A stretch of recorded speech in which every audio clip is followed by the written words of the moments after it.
Hello and welcome to Take It to School. Dr. Tom Dr. Tom Prichard, I'm Prichard, your I am your host, host, JP John JP John Paz. Paz. Of course, Of joining me course, the joining me star the of the star of the show, show, former former WWE WWE World Tag World Team Tag Team Champion, Champion, 8-time Full Full Run Run Wrestling Wrestling Tag Team Tag Team Champion, Champion, and one of the and one of the greatest greatest trainers trainers ever in ever the in this business, business, the the doctor's guy doctor's I himself, himself, Dr. Dr. Tom Tom Prichard. Prichard. Dr. Tom, Dr. Tom, how are you today, sir?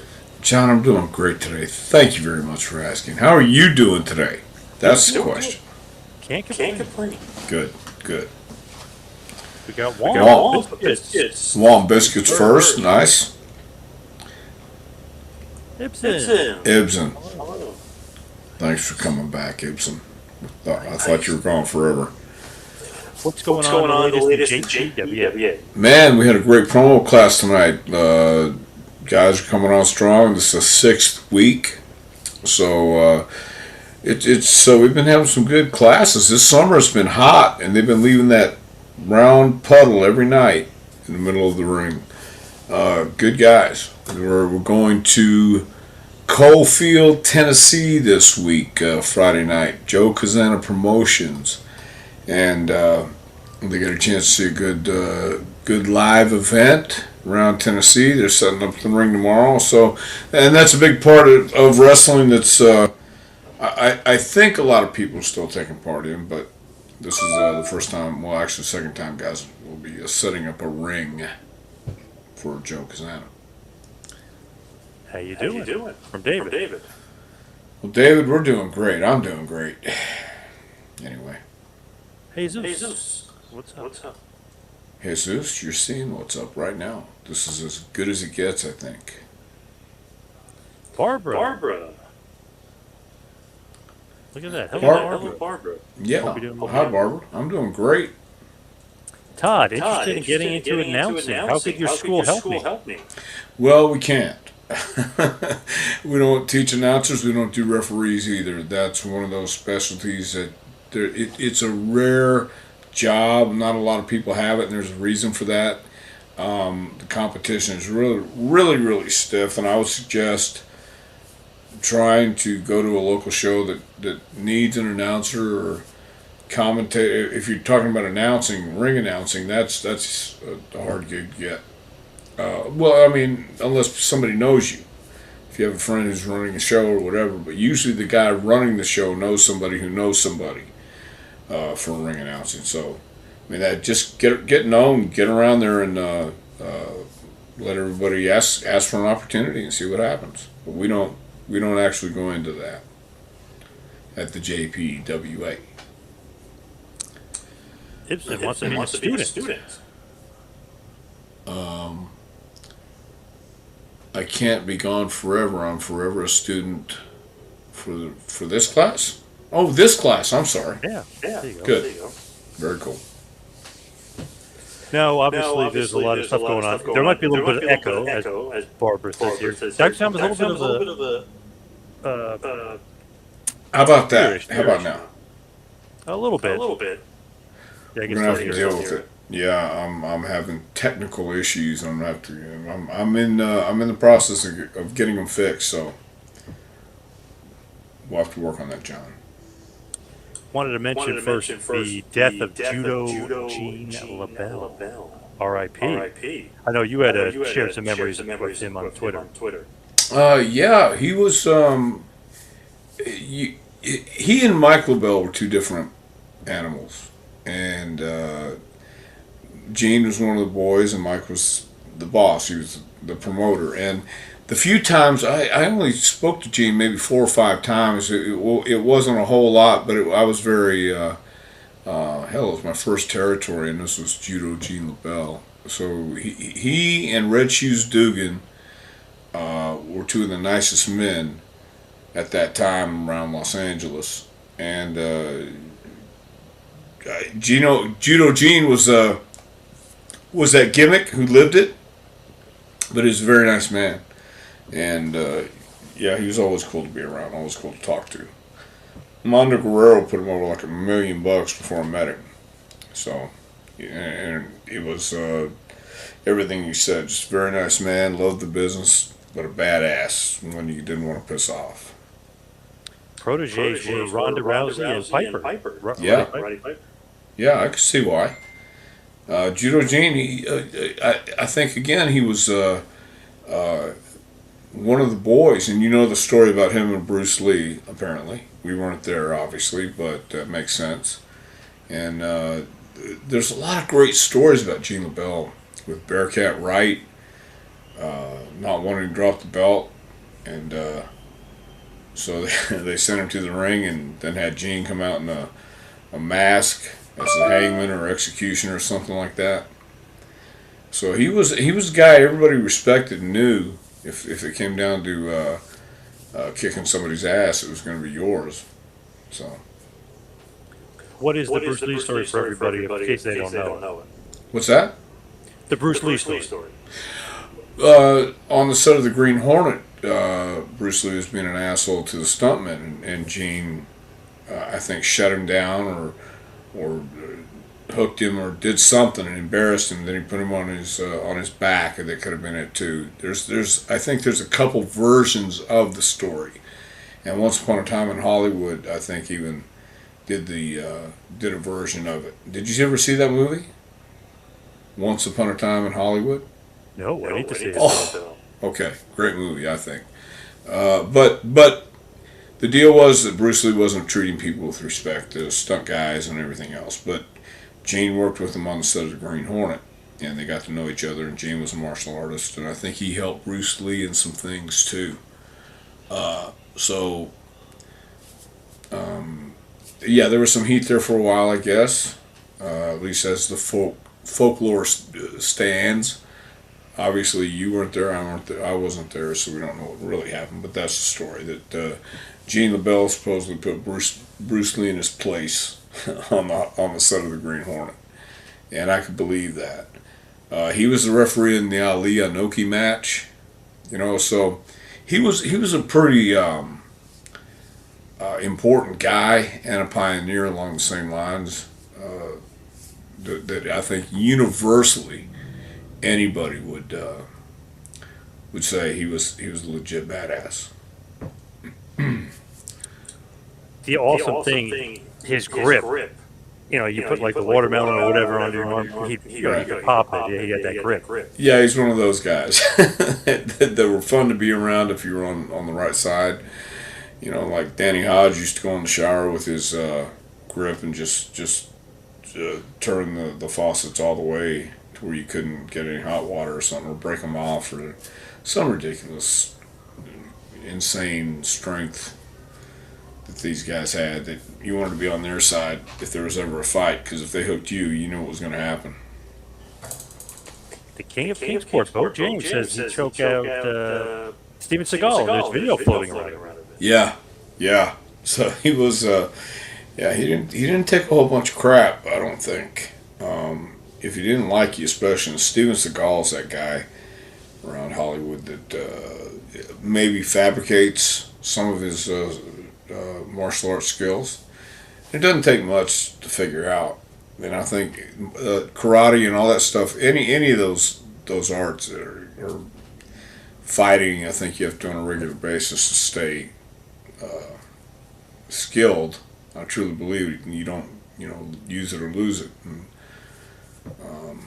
I think it was amazing that Gene LeBell could, I don't know if at this stage, how good he was at the quickness or anything else, but I still wouldn't want to mess with him.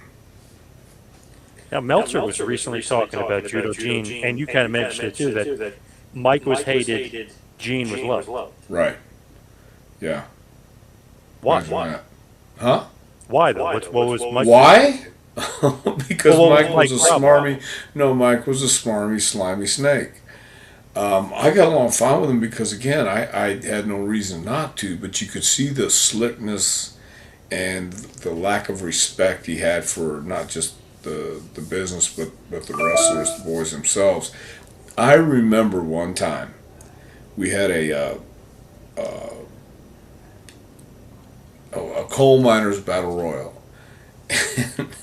And there's something at the top, either a bag or whatever it was, and it fell down. And this was on TV. And he actually stopped and came out and had somebody climb up and put it back up.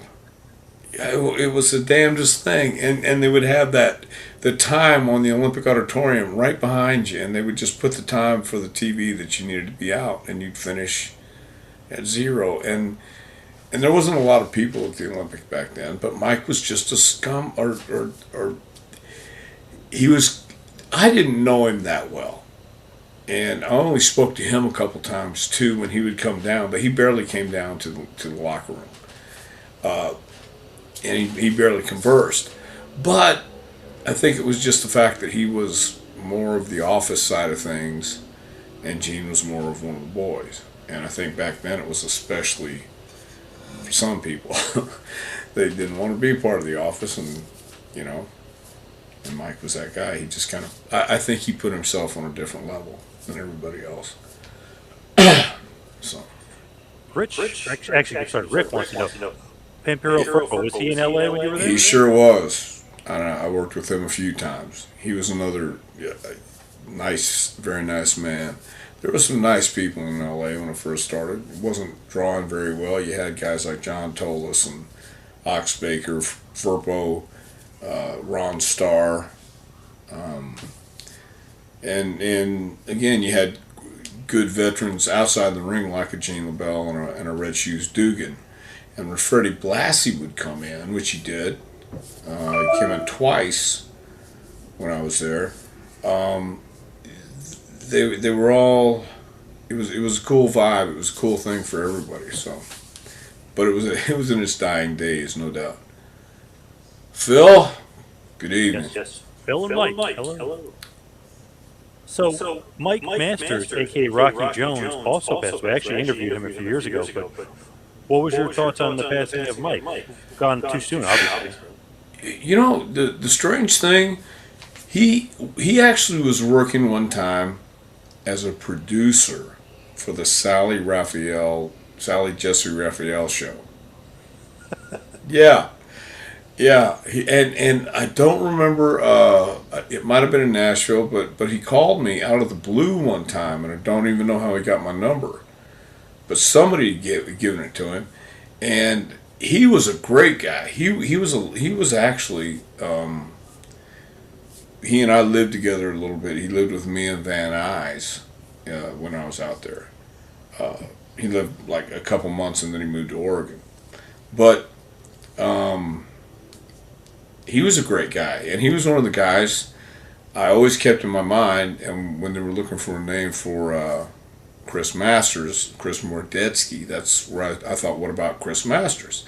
Because Mike was the same guy, kind of muscled up guy, and he, I don't know if he had the master lock or not, but it just kind of fit. It kind of worked with Chris. So that was the guy I was thinking of when we were in OVW and thinking of names, and I just threw it out there.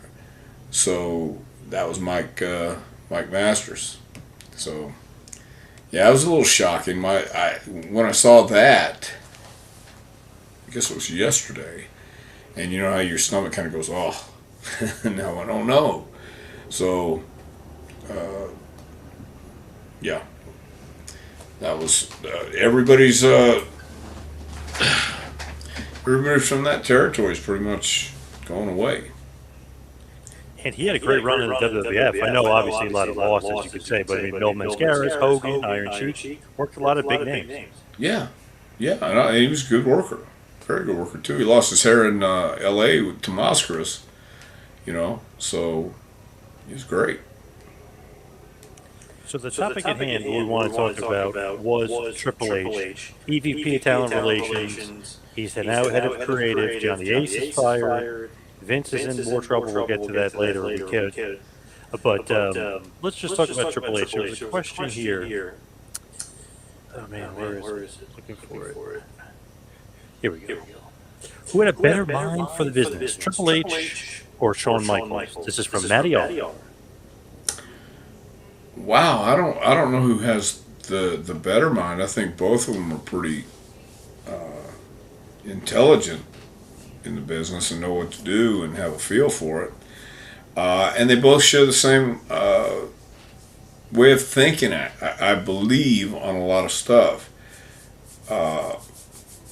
So I don't know who has a better mind though. I couldn't say one or the other. I think both together and or they might. I believe they have the same outlook and same perspective on what wrestling should be. I personally think Triple H is more of an old school guy, but he understands the new school fans, and he understands you have to keep up with the times. You can't stay. You keep doing what you're doing, you're going to keep getting what you get, and you got to change. You got to keep moving. You got to keep trying to get better and staying in tune with your target audience or whoever your audience would be. Wrestling has always been, I truly believe it's always been like from kids to teenagers to maybe young, 20 to 30-year-olds. And then after that, I think it goes in waves, those decades or those eras. And I don't know what era we're in right now. What era would you say we're in as far as the style of wrestling? Like the 70s was classic, still coming from the 60s, work the hold, tell a story. These days, there doesn't appear to be a whole lot of working the hold. There's a little storytelling in it, but you better be damn athletic today to get over or to get somebody to notice you, I think. It's like athletic, less psychology era, kind of. Yeah. And so, but once again, if that's what people are wanting, give them what they want. For David, was DX Triple H's idea or Shawn Michaels' idea? I honest to God don't know, but I would imagine it would be certainly a meeting of the minds, or it could have been somebody else's idea. Somebody could have said, hey man, when he said degenerate, no, we are degenerates. All right, let's do DX. It was great for the time. It was perfect timing on everybody's part, and they had a great cast of characters who were actual characters in life. So it was authentic and it was real. I thought it was that's what's missing today, is that authenticity and realism for whatever reason. And I don't mean realism where everybody believes they're fighting. I mean realism as when they come out as who they are. That's who they are. I mean, you can see that the realism in them. They're not playing a part; they are the part. From Roger, funny comment. I saw Dr. Tommy. I told him my teeth were yellowing. You prescribed him a brown turtleneck shirt. Very nice. Well, that sounds like my advice. When did you first meet Triple H? Gosh, well, when it came to WWF, I guess. So, what was that? 95-ish. Pardon me? 95. Probably. If that's when he came, that's when I met him. What did you think about it? Thought he was a star. He looked like a star. Obviously, when he came in, he was smart, did what he had to do, and did the right things. So, yeah, very talented guy. You knew he was going to be a top guy. He looked like a top guy. He couldn't be anything else but. Wouldn't make sense. He was smart enough. He knew where to go, knew who to talk to, knew what to do. And he was dedicated. He looked the part. He was the part. How could you not pick him out to be a top guy? I don't know if Steve Regal brought him in. I'm sure he might have certainly helped if asked. Yeah, I'm not sure how he got brought in, because Regal was still in WCW at that point. Yeah. So if Regal got there after Triple H, which, yeah, he probably did. Yeah, I mean, they had known each other from there, but I don't know. I don't know the story. Has he called you for any input? Who? Triple H? No, I think he lost my number back in 2012. Yeah, I'm okay with that. He knows how to get in touch with me. Any ill will? I think he's doing just fine. Yeah, no, is he? Has he called you for any insight? Well, let me think. Was that calling this? No. Any ill will towards him. Pardon me? Any ill will towards him. Well, I'm going to have to turn you up because this really sucks. Any what? Ill will. Towards Triple H? No, I understand. I totally understand. When you're in that position and you have people who, you want your stuff your way. I want stuff done my way. And I understand that. But I wasn't the boss. He is, and he wants people he wants in there. And so he put his people in place. We were never really tight. And it was superficial conversation at best. So that's on me.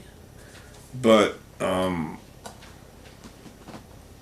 that's the way it was. So I have no ill feelings towards him whatsoever. I really don't. I think that once you learn how because I've fallen into that too. You don't want to be around people you don't want to be around, and you want people to do things the way you want them to do it, especially when it's your deal. So that's why I don't want anybody helping me teach right now at the JPWA. I want to do it my way, and I always tell people there's your way, my way, but the right way, the only way, does not exist. So learn how to adapt. This is just one way to do it, and because he had other plans, that's the way it goes. I don't have any ill will or any animosity towards him at all. Do you see any Killer Kowalski style or characteristics in H? No, no, not necessarily, because Kowalski was real methodical. I think probably what Kowalski did was see something in Hunter and give him some ideas and give him some advice on what he should and shouldn't do. And that's just body language. And I think that's all perception too. And I think Hunter's a smart enough guy. He knows old school wrestling. Is still able to get over when you have guys who are passionate about it and know how to do it. If you've never believed this was real, then it's a hard thing to try to translate, because you don't understand the feeling a real wrestling fan got when you got that pop, when you saw the guy win the belt. You saw the guy you wanted to win the belt, and you really believed it, and they made it look so good. And you know how that feeling is. If you've never felt that, then you don't understand what it feels like, obviously, and you don't know how to work towards that for anybody else to feel the same way. If you're in the ring and you feel the moment, you feel the crowd, and you're feeling every, now you're getting the flow. If you don't understand that, then I don't see how you can understand what we're trying to accomplish. You're trying to get that pop. You're trying to get people to get emotionally invested. You're trying to get people to feel it. Why did you watch wrestling in the first place? Because you believed that stuff was real, man. They were superheroes, and these were not ordinary people. And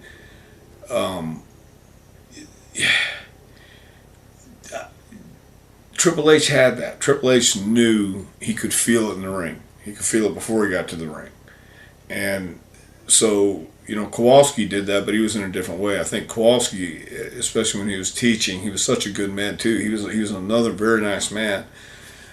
He would give the confidence, and Hunter had confidence, no doubt. And without confidence, it's not going to work either. There's a couple ingredients in that recipe that you cannot exclude.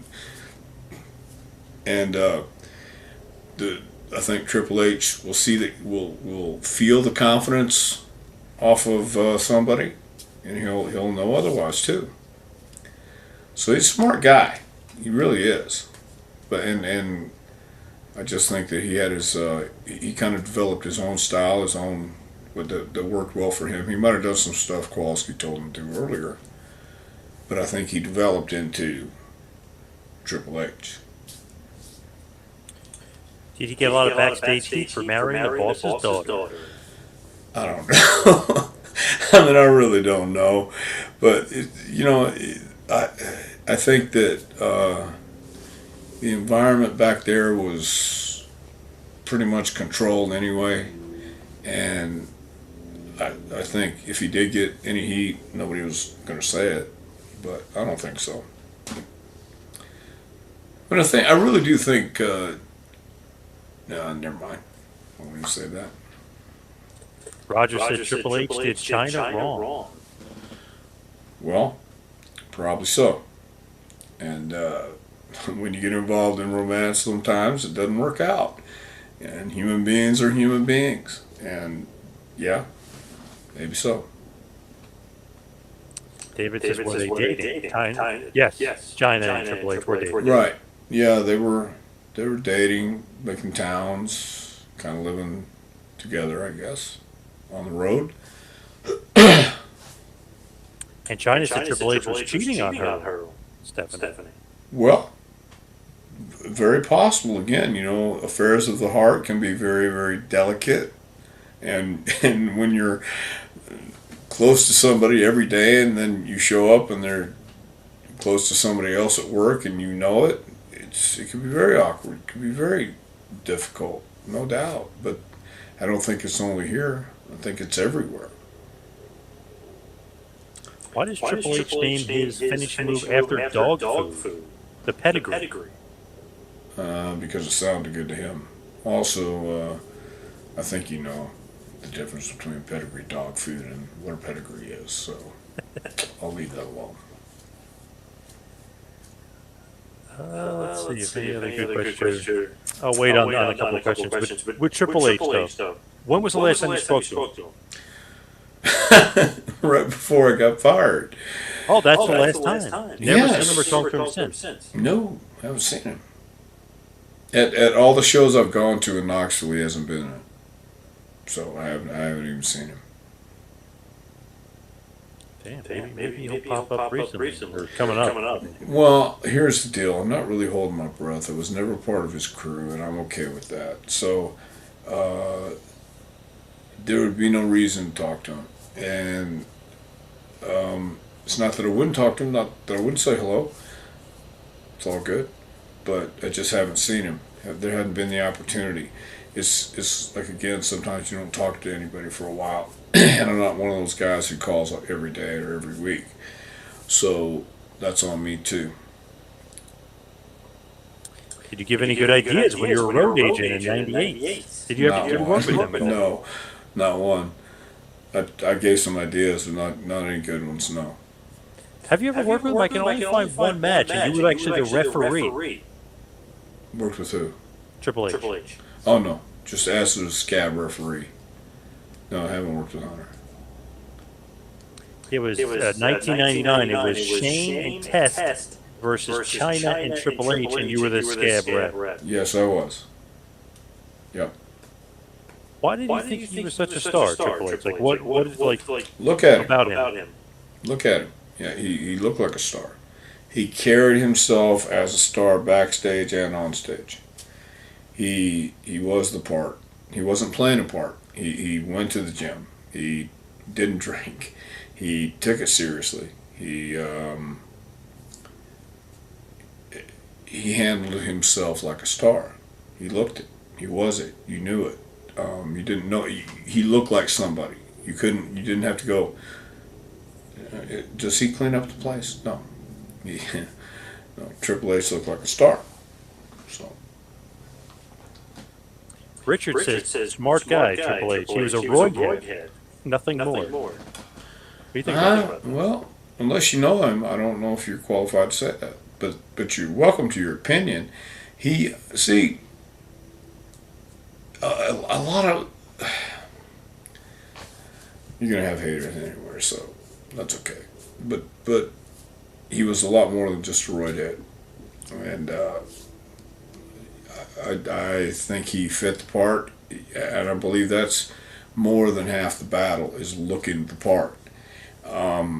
If he was hooked up with Shawn Michaels, it didn't matter, because they came across, they complemented each other well, and Triple H could be Shawn's, big dog to back him up, just like Diesel was, and I think he played it well. He understood that to get over, you got to get over it, where it counts, and you've got to have ideas, and they've got to work, and you got to be spontaneous, and you got to take chances, and that doesn't always win you friends, but you got him some influence. So you got to say the guy's a smart guy. He knows how to play the game. He is the game. That's the gimmick, but he lives it, and that's how I think. What does Triple H need to do to improve the rating? You know what? I've thought about that too, but I have no idea. I have no idea what would improve the ratings. It's going to take a while, I think. It could be just the culture in society today. It could be just the mood everywhere you go. I don't know what would change things. I really don't. I thought for a minute, you kind of think if you try to go back to telling stories with personal issues and championships and stuff like that, is that too archaic? Is that too far down the line that people won't care even more or care even less? But it's got to be something to get the attention of people, so they put down whatever they're doing right now, because there's so much to do. Nobody's ever just idle and sitting there and calm for a minute, I think. Everybody's either on your phone, your laptop, watching TV, playing a game, something. So what are you going to get? What is the key? What do people really want to see? Do people want to go back to the days of Dory Funk and Jack Briscoe? No, I don't know. If you can make it exciting, if you can get something where people are talking about it again, maybe. But what is going to get them talking? Who are your stars? Who looks like somebody special? Everybody looks like your next door neighbor, or they don't look. There's nothing that stands out other than Roman Reigns, Lesnar, and I can't name everybody, but you know what I mean. Where are your Austins? Where are your Rocks? Where are your Mankinds? Where's your Hunters? Where's your Shawn Michaels? I don't see them. Maybe they're on the horizon. I don't know. But I know that the more that this is being sold as this is what professional wrestling is, you're going to get the people who believe that this is all there is, and they don't see the other part. So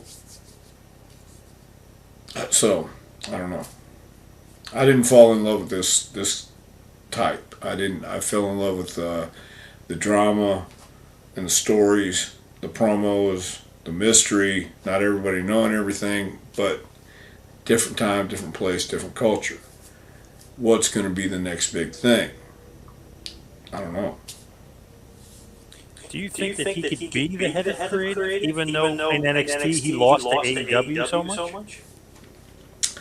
AEW was new, and there were certain circumstances that people would say, because I didn't watch NXT a lot either, but people would say NXT was actually a pretty good show, right?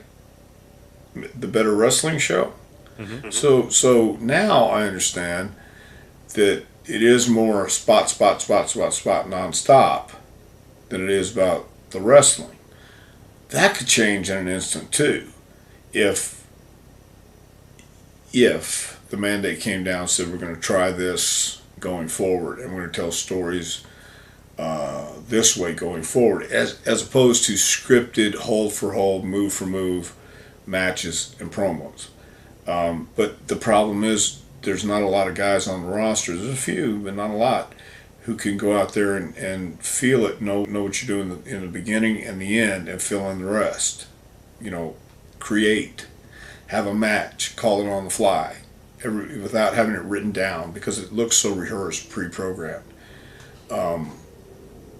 So there's, if that's what it needs, who do you have to make that happen? I think that style might be out the window. Maybe it's because it is a TV business now. You have to know everything, boom, boom, boom, so they know where to hit it. I mean, that could be it. But I still think, I don't know what I don't think it's necessarily a change in styles as it is. You've got to have some dynamic personalities, spectacles. You got to have people that, like a Hogan, like an Andre, like a Steamboat or a superstar Billy Graham, Dusty Rhodes. I mean, where are they at? I don't know about. I don't know what's going to make ratings soar. What's one thing today you would change in WWE TV? Well, like, what would you tell Triple H to change?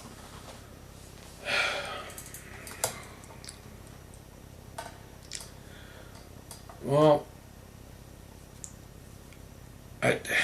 once again, I honest to God, I don't know if you can actually.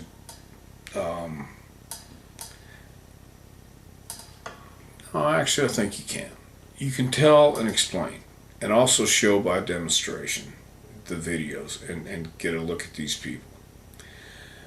If you have the personalities, for instance, it wouldn't be a Joe Frazier, Muhammad Ali, and those are some names from the past. It wouldn't be Joe Frazier, Muhammad Ali, unless Joe Frazier was that bad son of a bitch and Muhammad Ali was that bad magical son of a bitch. They were legit. They were real. They also understood business. I'm not saying any of their fights were fixed, but what I'm saying is they understood how to have a great boxing match along the way. There was a reason, I guess, why Tyson's fights lasted as long as they did or didn't, but that was also building up. It used to be that way with wrestling. Why can't it be that way again? The answer is because nobody knows how to do it. But I think that would be a change of pace. That would be a change in style. That would be a change of something if you had people who understood it and felt it. And because that's really what it is, about getting a feeling from people watching it. And get a feeling from people in the arena, especially. I mean, the timing, the slowing down. A lot of people rush and they don't realize it. But just slowing down instead of boom, boom, boom, boom, boom. That's exciting, no doubt about it. But how long has that been going on now? Has it been the last decade at least? Of the high spot? Yep, Okay. yep. Well, maybe it's time for a change. I've had a bunch of Rocky Road ice cream for the past 10 years. I'm tired. I want to try banana. I want to try something else. I don't know. That might be something to try, but you have to have people know how to do it and want to know how to do it. I don't believe you can hand out passion to the NIL guys. Some might turn up, but some might not. Most I'm not so sure about, because if you don't have a love for this, it's not going to be enjoyable. I truly believe that, because it wouldn't be enjoyable if you're going to do the drills and do the wrestling stuff that we do. That's what I think. Triple H was an okay character, same exact match every time, but the guy knows his psychology. That's from Carl. Okay, well, honest to God, I don't know if it was the same exact match every time, but we all have the same exact match every time. We have a beginning, a middle, and an end. We shine the baby face, we get our heat, and we go home. So I mean, there's basics all the same. But you got to admit, Hunter was a compelling heel. He was a real nasty, obnoxious, arrogant, egotistical narcissist, and rubbed your face in it. So and he was real. You wanted to see him get his ass kicked. So I think he was a pretty smart heel. I think he was a pretty entertaining heel. Roger says he never mailed it in. I don't think so. Barbara says he didn't party like the other members of the clique. That may have helped him. Not a drinker, partier, drugger, anything like that? Well, I'm sure it did help him. Yeah, he took care of himself, and he took it seriously. So yeah, I'm definitely sure it helped him. Proof's in the evidence, yeah. He wasn't a party guy? No, was not. He would be in the bar, but he'd be drinking a Diet Coke, maybe water. So, no, he took care of himself. Will he be bringing back Ric Flair to WWE? Well, if there's one thing I've learned, never say never. I think that he's in good standing with them because he's back in the intro, Rick. That's what I'm saying. Never say never. It's crazy. So yeah, I wouldn't be surprised at all. Did Triple H ever get ribbed for having that schnoz, that big nose? Yeah, I think there were a few people who got away with that, but that was commonplace, I think. What did you think about Triple H, let's say 2000s era, beating everybody? He beat Goldberg and Nash and Booker T, Kane, RVD. There was pictures of him with the burials, with the tombstones. What do you think about that era of Triple H? I think he was smart enough to get that done, and anybody who says differently is just jealous. Look, if you really look at it and think about everything that happens in professional wrestling, you are the one responsible for you, and you're the one responsible for negotiating, going over, or doing a job. It's just wrestling. So what does it matter, right? What does it really matter? Who wins and who loses? Oh, okay. In that case, I'll win. Well, I mean, Hunter maneuvered. Hunter did what he had to do. Love him, hate him, disrespect him, whatever you want to do. No, you can't disrespect him. You got to at least give him the respect that he did go in and give his ideas and say, hey, I think I should go over, and convinced him. Whoever it was, that's talent, no matter what you say. It's all about the negotiation, and you're convincing whoever it is, whoever's in charge, to put their faith in you, and then you got to produce. And I don't know, man. I think every time he went out, he believed he was the game. He didn't shortchange anybody. He'd do the entrance. He'd spit the water. He did all the stuff that a star does. And he negotiated to go over. He negotiated to become a star. He wanted to be. He knew his plan. So how can you fault the guy for going in there in a shark-infested tank and thinking he's going to be a guppy? No, he's going to put his fins on too, and he's going to swim with them. And he was out for blood. He didn't care. Those are the guys we're still talking about. Those are the guys that were most successful, right, wrong, or indifferent, morally or ethically correct. They did it that way, and they accomplished what they want to accomplish. So you may not like it, and you may think it's totally wrong. Maybe it is, maybe it isn't, but that's life.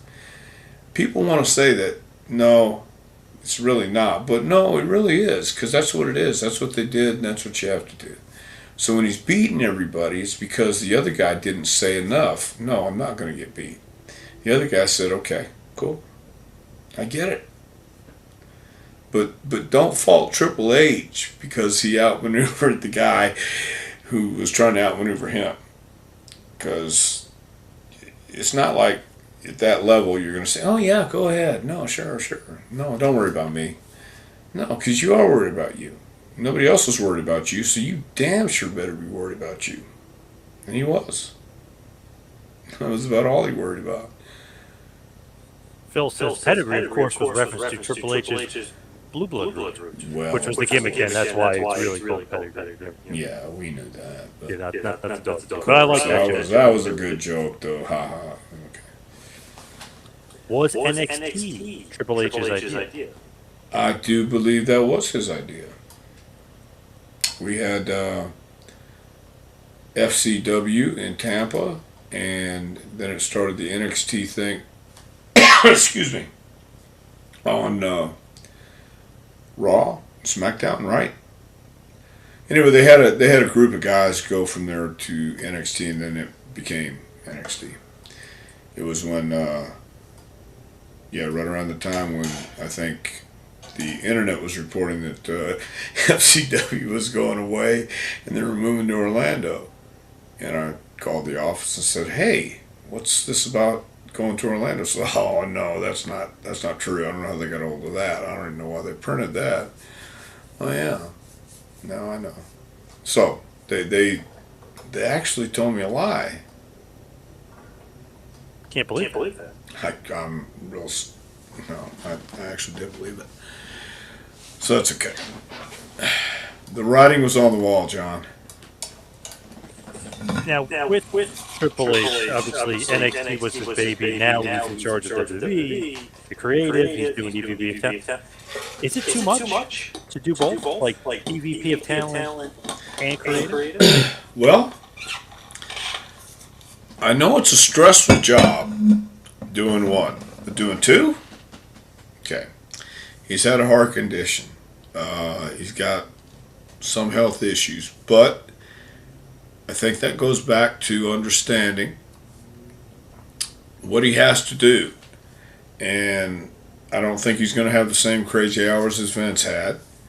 I think he's going to take, realize that people need sleep. And I think he's going to pay attention to that. So I think he'll work just as hard and be reasonable about everything too. He'll find out if it's too much. Hopefully he doesn't find out the hard way. But I would think he's going to surround himself the same way Vince did. And there's a couple people I think he would surround himself with up there. But it's going to be a stressful time, but I think he'll probably wind up calling in help. I hope he does. Do you think that he's going to start bringing all his guys back? It seems like Killer Cross is back, Dakota Kai is back, Dexter Lumis. You think he's going to keep bringing in all of his guys? I don't know if he'll bring in all of them. I think some are under contract, right? So I think he probably will contact who he thought might need a chance, that he might be able to mold, have something to do with, and help them be successful. Because at this point now, it's the more people who become successful, the better he looks, and he doesn't want anybody to fail. I truly believe that. So when I hear about holding people back, yeah, I get that too. But at this point, I think he does have an eye for talent. I think he also knows what looks good and what doesn't look good. So I don't know. To me, it's going to be a really tough test to see how he does, because NXT wasn't as successful as it needed to be, which is obviously why Vince got rid of all those guys. So we'll see. Well, yeah, but you also have Sean down there too, and so Sean has a really good head on him, along with, I believe, Finley is down there now too. Robbie Brookside, who I've never met but I've heard nothing but great things about. Norman Smiley does a great job with the women, and so he's got some guys he can rely on to do NXT, and he can kind of oversee, and just hear it out and let them try it, and I think they've been okay with Sean as the captain right now. So I don't know, man. It's uncharted waters for sure, but I think I in my gut it tells me that Triple H is welcoming the opportunity and the challenge that he's got right now, because it's right. He's where he's always wanted to be. He's in control of the business, and he can make it whatever he wants it. And I know he knows, I truly believe that he knows he can't do it alone. And he needs people he can count on and people who know what they're doing. And I think he knows where to get them. The thing about his career, like, what do you think his legacy is? Because Meltzer once called him the B-plus player. Cornette once said he's the guy that works with the guy, meaning Rock Austin, top. He's below as a heel worker. What do you think of his legacy? I think his legacy is he fulfilled the prophecy that he pretty much put out, saying he was going to run this place in 5 years, and he is. He's running the place now. He's the guy who replaced Vince. You know, that's a pretty heavy legacy to have, but that's the way history is right now. It's the way it's going to look at him. You know, I don't think he's in an envious position, but at the same time, I think he welcomes the challenge. He really does. He's been watching for a while, and I'm only guessing. This is just pure speculation on my part, but I think he's watched the mannerisms, the little things that Vince would do. And the little things Vince took care of in meetings, his body language, his ability to do whatever he does, magically, you know, to walk in there talking to him, and he'll assure you that everything is fine and you're going to see a better day tomorrow and all this other crap, and you walk out going, what just happened? I think he studied that. And so everybody, but I go back to the point that everybody needs to understand. You're coming at it from the process of everybody is working everybody, from executives all the way down. And I think that's in any company, any organization that you have all this, especially in the entertainment business. And as we were talking earlier about Triple H maneuvering to win and beat everybody, it's the same thing. You're maneuvering for a spot on TV. You're maneuvering for time. You're maneuvering for merchandise. You're maneuvering for all this stuff. And it takes energy, and it takes passion, and it takes understanding the person right next to you or across from you is going to say, oh, you know what, I understand completely. Oh, we're going to get on that. We're going to work on it. It's great. Don't worry about a thing. Don't worry. It's all good. We good? Good. Now go out and do that. Oh, by the way, you're fired. That kind of stuff. So, yeah, it just brought up stuff. Yeah, you know, everything's okay. Don't worry about a thing. We got you. You know, it's all good. No, you sure? Yeah, no, trust me. It's fine. What? Yeah, we need to talk to you. I'm going a different direction. Typical. Been there. That's what I'm saying. So, you know, I can't be mad about anything. I really, really can't.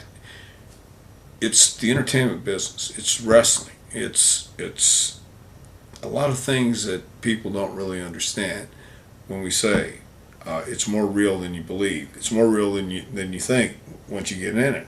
And then you get caught up in this crap, and you lose perspective, and you get angry, and you get bitter. And then you look back and go, whoa.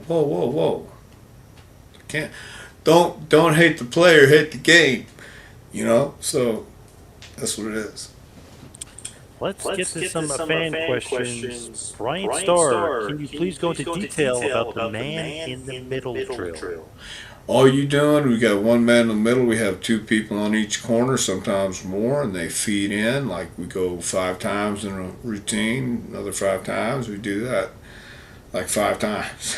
So we wind up at the corner we started at, and I that's just a brief explanation, but it's basically the man in the middle doing 5 repetitions of a move or a sequence. Boom, and then they go to the next corner and they do a different sequence 5 times. Boom, and then they go to the next corner, which is the 3rd corner, and they do a different sequence 4, different sequence 5. And it takes you about sometimes 20, 30, sometimes 45 minutes, depending on how much we got. A lot of fun. Is Vince still pulling the strings? I don't believe so.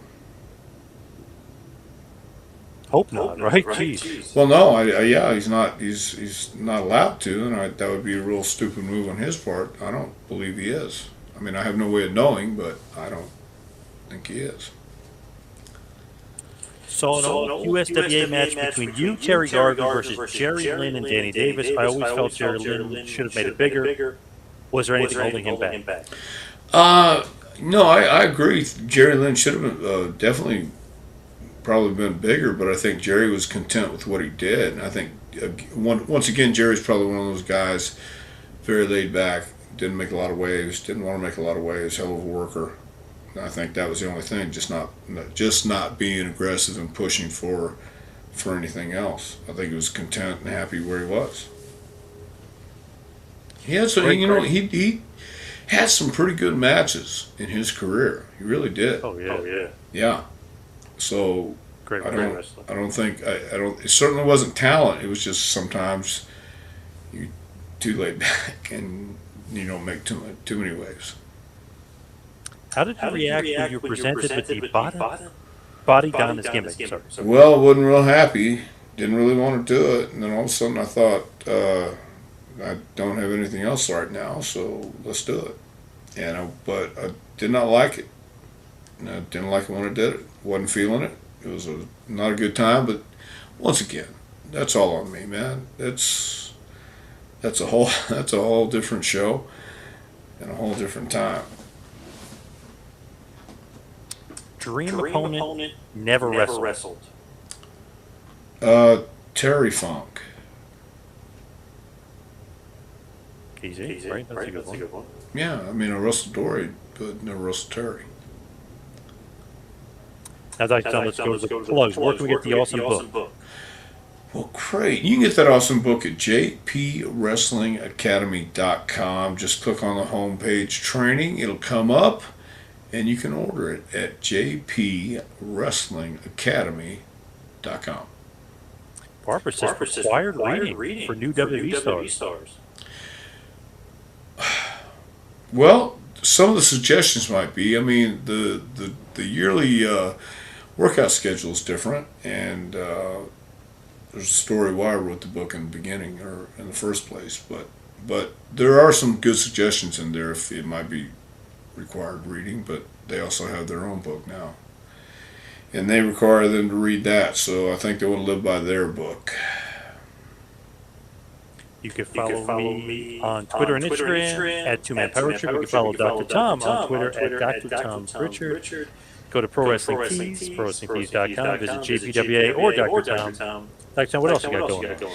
We're going to Coalfield, Tennessee this Friday night at the Coalfield School, and everybody's going to have a really good time. Hope to see everybody out there as well. And JPWA keeps rolling along. We're coming up next week will be the 7th week. And then we're moving into the fall, and it's going to be a lot of fun then, too. Thank you, everybody out there for listening. We'll see you right back here next week for a little Take You to School. Dr. Tom Prichard. We'll see you next week, folks.